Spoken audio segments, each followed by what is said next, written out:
രാഹുൽ, വരാൻ പോകുന്ന നിയമസഭാ തെരഞ്ഞെടുപ്പിന് മുന്നോടിയായി UDF അവരുടെ മുന്നണി വിപുലീകരണത്തിന് ഒരുങ്ങുകയാണ്. അപ്പോൾ CPIയും CPMുമായി ഇടക്കാലത്തുണ്ടായിരുന്ന അസ്വാരസ്യങ്ങൾ, ഇപ്പോൾ PM ശ്രീയുമായി ബന്ധപ്പെട്ടും അതല്ലെങ്കിൽ മുഖ്യമന്ത്രിയാണ് ഒറ്റയ്ക്ക് കാര്യങ്ങൾ തീരുമാനിക്കുന്നത് എന്ന ഘട്ടത്തിലും ഇപ്പോൾ ഇടതുമുന്നണിയോടൊപ്പം ചേർന്ന് പോകാൻ കഴിയാത്തൊരു സാഹചര്യം ഉണ്ടെന്നാണ് പുറത്തു വരുന്ന റിപ്പോർട്ടുകൾ. നോക്കൂ, അതല്ലാതെ തന്നെ മറ്റ് പാർട്ടികൾ, കേരള കോൺഗ്രസ് എം, മാണി ഗ്രൂപ്പിൻ്റെ ആയാലും RJD ആയാലും അത്തരത്തിൽ ചെറുകിട പാർട്ടികളെല്ലാം തന്നെ ഈ വലത്തേക്കുള്ള ഒഴുക്കിൽ UDFിനൊപ്പം ചേരുമെന്നൊരു കരുതലുണ്ടോ?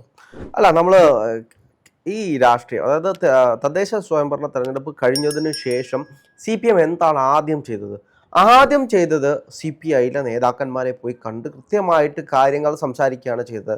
ഒന്നാമത്തെ കാര്യം എന്ന് വെച്ച് കഴിഞ്ഞാൽ CPI പാർട്ടി വിട്ടു പോയേക്കാം എന്നൊരു ചിന്ത പലപ്പോഴും CPMനെ സംബന്ധിച്ചുകൊണ്ട് CPMനെ പ്രതിസന്ധിയിലാക്കുന്ന ഏറ്റവും വലിയൊരു കാര്യമായിരിക്കും. കാരണം CPI CPMിൽ നിന്നും മാറിക്കഴിഞ്ഞാൽ CPM തകരും. കേരളത്തിൽ CPM തകരും. അതിൻ്റെ പ്രധാനപ്പെട്ട കാരണം എന്ന് വെച്ച് കഴിഞ്ഞാൽ ഇന്ന് നമുക്ക് അറിയാൻ കഴിയുന്നപ്പം CPMിൽ എന്തെങ്കിലും വിഷയങ്ങളുണ്ടെങ്കിൽ അവർ ആദ്യമേ അവിടുന്ന് രാജിവെച്ച് നേരെ CPIയിലേക്കാണ് പോകുന്നത്. അത് ആ ഒരു ബെൽറ്റിൽ തന്നെ കിടന്ന് കറങ്ങുകയാണ്. അപ്പോൾ അതിനപ്പുറത്തേക്ക് അവർക്ക് വേറെ ഓപ്ഷൻ ഇല്ല. ഇപ്പോൾ കമ്മ്യൂണിസ്റ്റ് പാർട്ടിയിൽ സജീവമായിട്ട് നിൽക്കുന്ന ആൾക്ക് ആ പാർട്ടിയിൽ തന്നെ തുടരുകയും വേണം.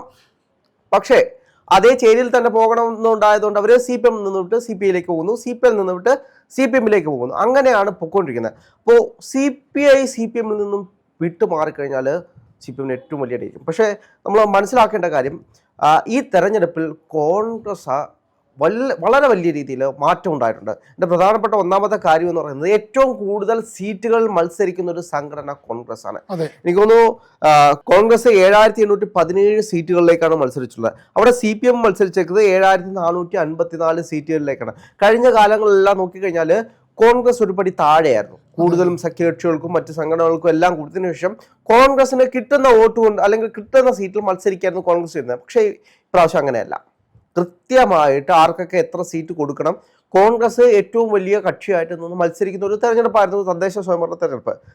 ഇതിലും വലിയ ചരിത്ര വിജയം കിട്ടിയ ഒരു തെരഞ്ഞെടുപ്പായിരുന്നു 2011 കോൺഗ്രസ് അന്ന് കിട്ടിയത്. അന്നായിരുന്നു CPMനെ സംബന്ധിച്ച് ഏറ്റവും വലിയ അടി CPM സംഭവിച്ചത്. അന്ന് എന്താണ് സംഭവിച്ചത്? കോൺഗ്രസിന് അടുത്ത തെരഞ്ഞെടുപ്പിൽ 2 സീറ്റിലാണ് കോൺഗ്രസ് അധികാരത്തിലേക്ക് വന്നത്. അപ്പോൾ അത്തരത്തിലുള്ള ചരിത്രങ്ങൾ നമ്മുടെ മുന്നിലുണ്ട്. അപ്പോൾ ഇന്ന് കോൺഗ്രസ്സുകാർ കാണിക്കുന്ന ആവേശം അവർക്ക് നാളെ, അതായത് നിയമസഭാ തെരഞ്ഞെടുപ്പിൽ വോട്ടാകുമോ എന്നൊരു ചോദ്യം അവിടെ ബാക്കിയാണ്.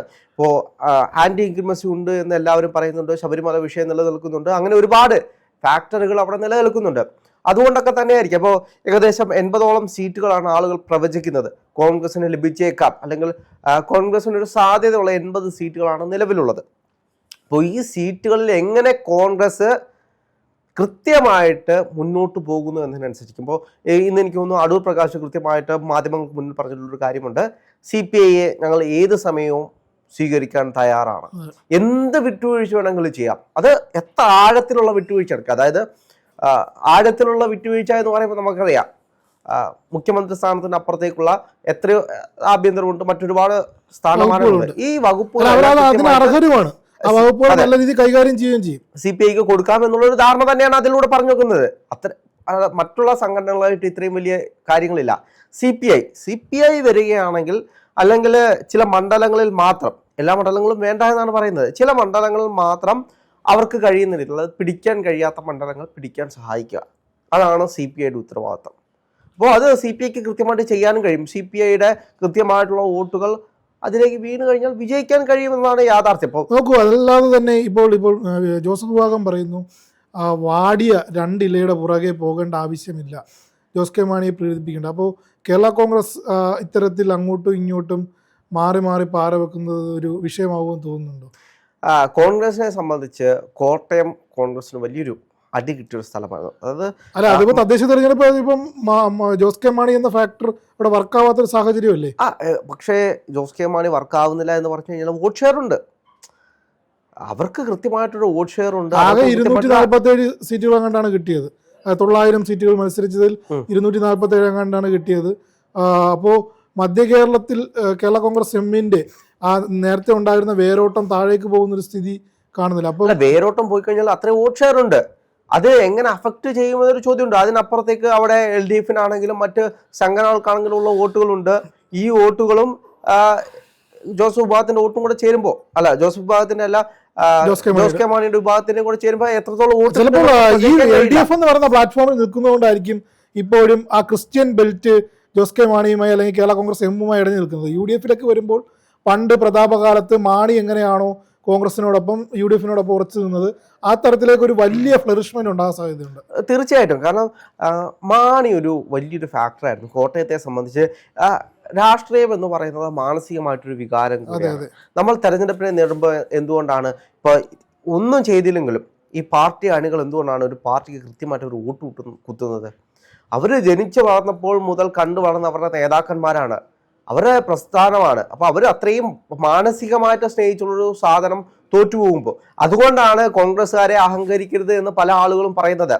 കോൺഗ്രസ്സുകാരെ ചതുരംഗം സിനിമയിലൊക്കെ പറയുന്ന പോലെ കേരള കോൺഗ്രസ്, നമ്മളുടെ കുറെ കേരള കോൺഗ്രസ്സുകാരാണ് ഇവിടുത്തെ കാര്യങ്ങൾ തീരുമാനിക്കുന്നതിൽ നിന്നൊരു വലിയ മാറ്റം ഉണ്ടായിട്ടില്ലേ? തീർച്ചയായിട്ടും. അപ്പോൾ കേരള കോൺഗ്രസ്സിൽ ഒരുപാട് നേതാക്കന്മാർ വന്നതിനനുസരിച്ച് ആ പാർട്ടി പിളർന്ന് അവസാനം ഒരു ചെറിയ കണികയായി മാറുന്ന ഒരു സ്ഥിതിയാണ് ഇപ്പോൾ നിലവിലുള്ളത്. പക്ഷെ ആ സ്ഥിതി നിലവിലുണ്ടെങ്കിൽ പോലും കേരള രാഷ്ട്രീയത്തെ നിയന്ത്രിക്കാനുള്ളൊരു ശക്തിയായിട്ട് ഇത്തരത്തിലുള്ള ചെറിയ ചെറിയ സംഘടനകൾ മാറാറുണ്ട് പല സമയത്തും. അത് കേരള ചരിത്രത്തിൽ അത് പണ്ട് മുതലേ അങ്ങനെയാണ്. ചെറിയ ചില കൊച്ചു സംഘടനകൾ വന്ന് പ്രാദേശികമായിട്ട് വന്ന് അതിനെ മൊത്തത്തിൽ എടുത്തുകൊണ്ട് പോകും. അവസാനം ആ സംഘടന ഒട്ടുമില്ലാതായി പോകുന്നു. ഇപ്പം 2020 തന്നെ എടുത്തു നോക്കൂ. വന്ന സമയത്ത് ഒരു അരാഷ്ട്രീയവാദം ഉയർത്തുന്ന അല്ല, വന്ന സമയത്ത് ആദ്യം ഒരു ബൂമിങ്ങിലേക്ക് വന്നു, പിന്നീട് എങ്ങും എത്താതെ പോയി.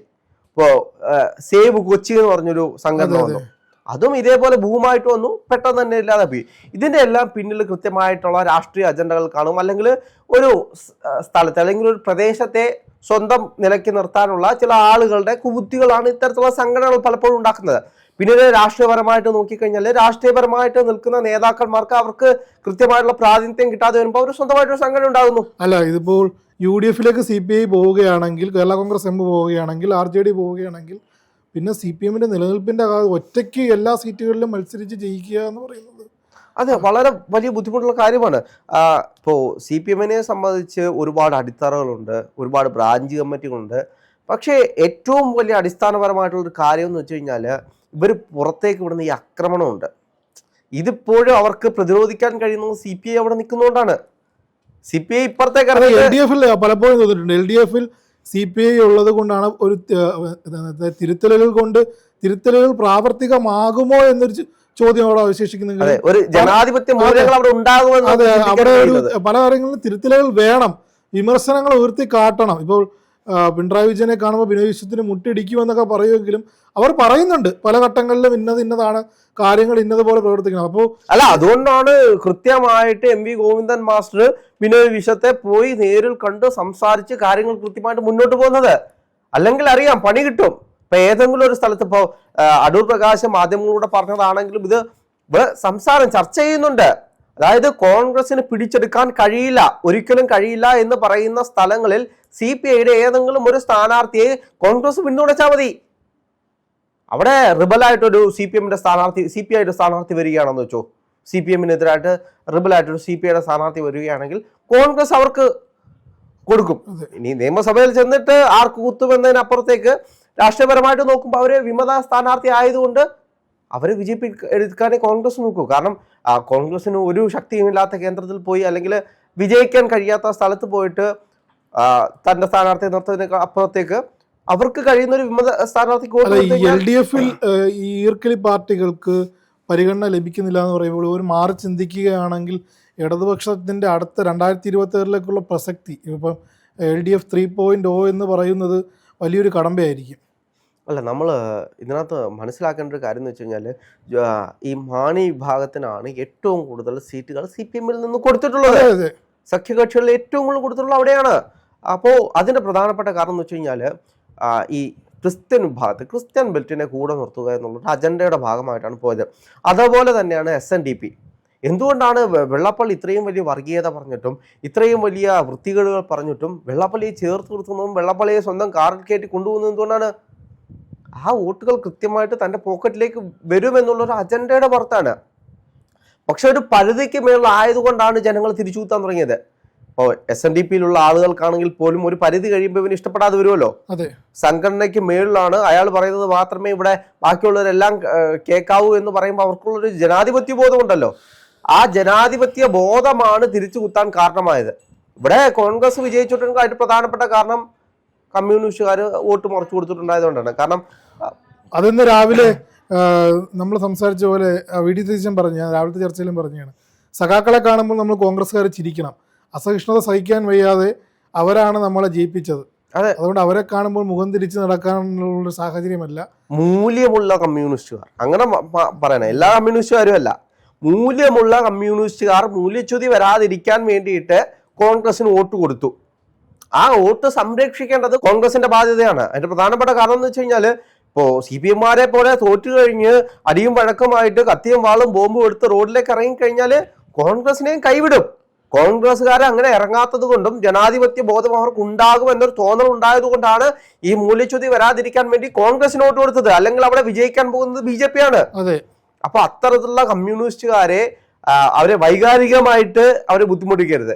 കാരണം വൈകാരികമായിട്ട് ബുദ്ധിമുട്ടിച്ചു കഴിഞ്ഞാൽ അവസാനം പാർട്ടി എന്നുള്ള ഒറ്റ ചിന്തയിലേക്ക് വരും. നിയമസഭാ ഇലക്ഷൻ ചെല്ലുമ്പോൾ തിരിച്ച് പാർട്ടിക്ക് തന്നെ വോട്ട് കുത്തും. ഇതാണ് സംഭവിക്കാൻ പോകുന്നത്. അപ്പോൾ കൃത്യമായിട്ട് രാഷ്ട്രീയം പറഞ്ഞ് മുന്നോട്ട് പോവുക, വികസനങ്ങൾ പറഞ്ഞ് മുന്നോട്ട് പോവുക.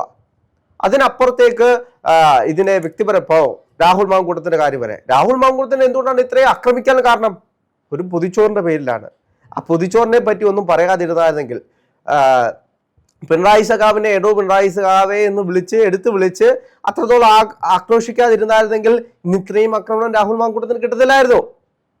ഇതിനെല്ലാം പിന്നിൽ ഓരോ കാര്യങ്ങളുണ്ട്. ഓരോ ആളുകൾക്കും വൈകാരിക തലങ്ങളുണ്ട്. ആ വൈകാരിക തലങ്ങളിൽ എപ്പോഴാണോ അവർക്ക് ഇമ്പാക്റ്റ് ഉണ്ടാകുന്നത് ആ സമയത്ത് അവർ മാറി ചിന്തിക്കും. അതുകൊണ്ടാണ് കമ്മ്യൂണിസ്റ്റുകാർ എന്ന് കോൺഗ്രസ്സുകാർക്ക് കൂട്ടുകൊടുത്തത്.